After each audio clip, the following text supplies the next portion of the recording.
Guys, it's Kathleen, and today I'm going to be bringing you a review of They Both Die at the End by Adam Silvera. This book was kindly sent to me for a review by Indigo Books and Music Inc., which is the company I work for here in Canada, so thank you so much to them for sending it to me. I actually finished this book about 2 weeks ago, and I didn't have the chance to film this review before then, but I really did want to take the time to do that because I think there's so much to unpack here. This book comes out September 17th, so that is when you'll be able to buy this book if you are interested. But without further ado, let's just get into the review. So first of all, I want to quickly mention that this is an own voices story. It features a Puerto Rican gay character and a bisexual Cuban character, so that is some really great representation that shows up here. The story is about a boy named Mateo and a boy named Rufus who live in a world where a thing called death caste exists. And death caste, I can't say it properly, death caste basically calls you on the day you're going to die and gives you 24 hours notice that this is going to happen, although they don't know why or when it's going to happen. There's no real scientific explanation given in the book for why death castes exists or how they know what they know, so that's why this book is really a bit of a speculative fiction novel, but it's not exactly science fiction. The point of death castes isn't so much why does death caste exist, it's what does death caste make people do? How does it make them look at life, and how does it make them feel, and how does it change how they spend their last day on Earth?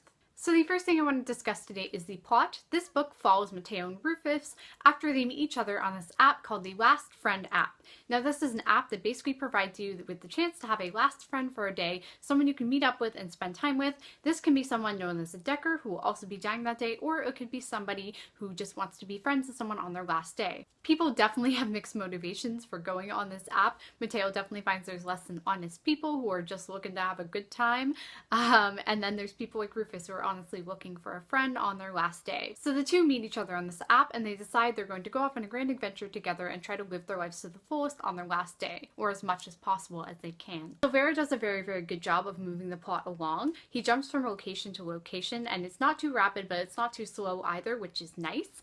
The only issue with the plot, honestly, it gets kind of boring at times. So basically what happens is that they go from these different locations to these different locations, but ultimately what they're doing are pretty mundane things. They have their last meal, they sing karaoke, they go to places where they get to have simulated adventures, and all these things are kind of fun, but they're not necessarily gripping. So even though I think he does a good job of moving it along and not keeping us in each location too long, because it would have gotten really boring then, I think that the locations themselves weren't that interesting.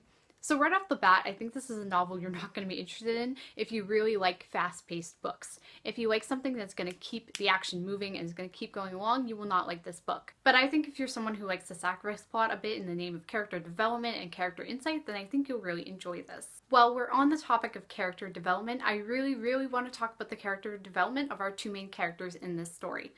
Mateo goes through a large bout of character development throughout the novel. He starts out as very shy and very much a person who really hasn't taken chances in his life, and if you read Adam Silvera's author note at the beginning, it gives the impression that he is somewhat based off Adam Silvera himself, which I could totally see based on what he told us. By the end of the book though, he really is transformed and he really does become a different person, and it really is heartbreaking to realize that it could potentially be too late for him because he's lived out his best on his last day. I also really just liked Mateo as a character. I think good people are just an underrated thing in this world. Oftentimes we dismiss people who are just kind of good, pure, nice people, and we assume they can't be interesting characters, but Mateo proves they totally can be. He's practically an angel. He's such a good person and he's so nice and kind, but I don't think that makes him uninteresting. I think it actually adds to him as a character, and I think it provides a really nice contrast with Rufus, who is not a bad person by any means, but has definitely done things more than Mateo that maybe he regrets. And I think Mateo, in contrast with Rufus, does provide a really good picture of how regrets can be different. Rufus regrets a lot of the things he has done, whereas Mateo regrets a lot of what he hasn't done. And I think that was a really nice contrast throughout the book between the two characters. On the other hand, I felt like this was really Mateo's story. I didn't think that Rufus had a significant amount of character growth, and that's something that I would have liked to have seen more of. I liked Rufus as a character and I thought he was really interesting, but I didn't think he changed that much from beginning to end. I think he definitely learned a lot about life in the way that you would learn about life on your last day, but I don't think he learned anything that Mateo didn't learn as well. So that irked me a little bit. I would have liked to have seen more character development for Rufus, but overall I did really like both characters. I thought they were just both really good people and they were really nice. I like nice, good people. I think they're super underrated, so I think they were totally that way, but they weren't completely boring or anything either. I think the characters are honestly some of the strongest parts of this book. Even though I did find Rufus's character development a bit lacking, I really liked the friendships, I really liked the relationships relationships they had with their friends and their family. I thought that was really wonderful. There's a lot of emphasis on family and friends in this book, and I think that's really, really great. It's something I want to see more of in books, which brings me to my next point. So as you can probably guess, this book has a romance. And romance, obviously, is not a bad thing, but sometimes it's a bit unnecessary, and that was the case in here. So for a moment in this video, I'm going to talk about spoilers, and if you don't want to hear them, I'm going to put up my hand, and when I'm done putting up my hand, the spoilers will be over. So Mateo in this book knows he's gay, but has never acted on it, and he doesn't even really acknowledge it until towards the end of the book. Rufus, on the other hand, knows he's bisexual, and has always been aware of this, and starts to develop a crush on Mateo throughout the book. However, it's very, very rushed. They have a very, very strong friendship throughout the book, and that is clear, and it's very, very beautiful, but towards the end, it starts to imply that they're starting to like each other, but I never really got a sense of that emotional connection. I didn't buy that they fell in love in one day, like the book claims. I've seen this book compared a lot to The Sun Is Also a Star by Nicola Yoon, and while I do get the comparison, I don't think that this one did it as well as The Sun Is Also a Star in the idea of them falling in love in one day. I think in The Sun Is Also a Star, the romance was quite clear from the beginning, and I really liked that, and it was beautifully done. In this, I really just felt it was a friendship, and it didn't really turn into a romance until the very end, and I ultimately didn't buy that they loved each other. I believe you can totally love someone in one day, and you could totally meet someone and fall in love with them, but I just didn't think these characters did. I think they had a very strong bond, and it started as friendship, and maybe they were starting to like each other, but I thought love was a little rushed, and that's something I didn't like about this book. I think this would have been a stronger story if it had just been a friendship and not a romance. It's not something I have a problem with per se. I wasn't mad that it was a romance, but I didn't look at that and think, oh, these are my new OTP, I really, really love it, that really enhanced the story, because in the end I don't think it did. But I also don't think it was a bad thing. It was a perfectly fine addition to the story. I just don't think it was necessary, and I like romances that feel integral to the story. This one didn't so much. It didn't feel integral to who the people were. Their sexualities absolutely did, but I don't think the romance necessarily did, so that's something that I didn't love about this book. But on the other hand, it was really, really great again to see a gay romance in this book, so I don't have problems with that by any means. It was a really great thing, really great own voices representation. I just would have preferred a friendship in this one instance. Adam Silvera also does deal with teenagers in a very realistic way. All his characters always feel like very real people. I never got the sense that I was watching an adult try to write about teenagers when he really didn't know what he was talking about. I think that he does such a great job at talking about teenagers and understanding them and really getting into their heads and their thought processes. His writing is also really, really heartbreaking in a lot of ways. I think he does such a beautiful, beautiful job at writing. I'm a huge fan of Adam Silvera's second book, History Is All You Left Me, and that's one of my favorite books of all time, and I read this year. I thought it was so great, and I think this one definitely had the same quality of just simple, plain writing. I think that he understands teenagers so, so well. I think they are so incredibly real. All his characters always feel very real to me, which is something I really, really admire about his writing and really, really enjoy. Mateo and Rufus really did come alive for me in this book, and that's something that I really, really liked about it. I love how honest the characters are, and I love how easy it was to connect with them. I also just really appreciate in this book all the philosophical musings. This book isn't just a story about somebody living their last day on Earth, it's also a story about encouraging other people to live their lives to the fullest.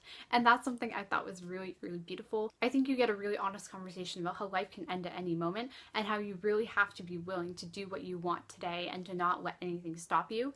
I think this is a lot of what inspired Adam Silvera to write this book. It's a lot of what he talked about in his author's note, which is, by the way, really beautifully written. So I think that's something that's really, really important in this book. And I think that's the heart of the book to some extent, that you can't let your expectations of what life is going to be stop you from actually letting it be. I think it really sends a message that your life matters just as much as every other person's, and you should never forget that. And that's something I think is a wonderful message, and I really liked how that was done in this book. Overall, I think the story is really, really well done, and I do genuinely recommend it. The only issue with it I have, honestly, is that I think the plot moves kind of slowly. I know that Adam Silvera doesn't spend too much time on things that don't need to be spent on, but it's still not that exciting of a plot when it comes down to it. It's a bit meandering, but I really do like the character insights we get in this story, and I do like that it delves into different issues. It's just a book that for the first 200 pages I found it kind of slow, much slower than I expected it to be, but it did pick up towards the end. Overall, I gave this book 3.5 out of 5 stars. I really love the Own Voices representation. I love what a creative concept it is.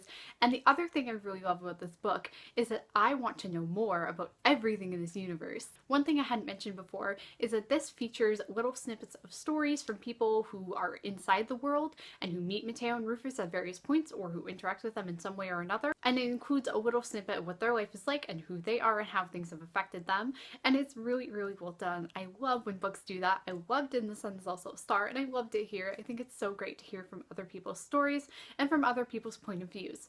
And it really made me curious about what everyone else in this universe is doing. I really want to know so much more about Deathcast and just this world. I think one thing about this book is that I'm more interested in the world itself than I am interested in just the characters themselves in the story. I want to know so much more about this world. I would read 100 fan fictions in this world. I would read 100 companion novels. I love that aspect of it, and I really, really want to know more about it. I want all the world building. I want all the cool elements of it. I think it's really, really interesting, and I think it's a more interesting world to some extent than it is a book. History is definitely the better book in my opinion if you're trying to decide which of the two to pick up, but I do think you might enjoy this book if you like philosophical stuff, if you don't mind a slower plot, and if you really like in-depth character development. That is all for now. I hope you guys enjoyed this little book review. I don't know how long this is going to be when I edit it, probably too long. I've never done a book review on my channel before. The closest I have is my 5 reasons to read Saints and Misfits. I will link that down below, but I hadn't really done a full review before, so I was super nervous, and it was definitely an interesting experience. So I hope you guys enjoyed this video. If you did, give it a thumbs up and subscribe on your way out. If you would like to follow me on any of my social medias, the links will all be in the description, but in the meantime, I will see you guys next time.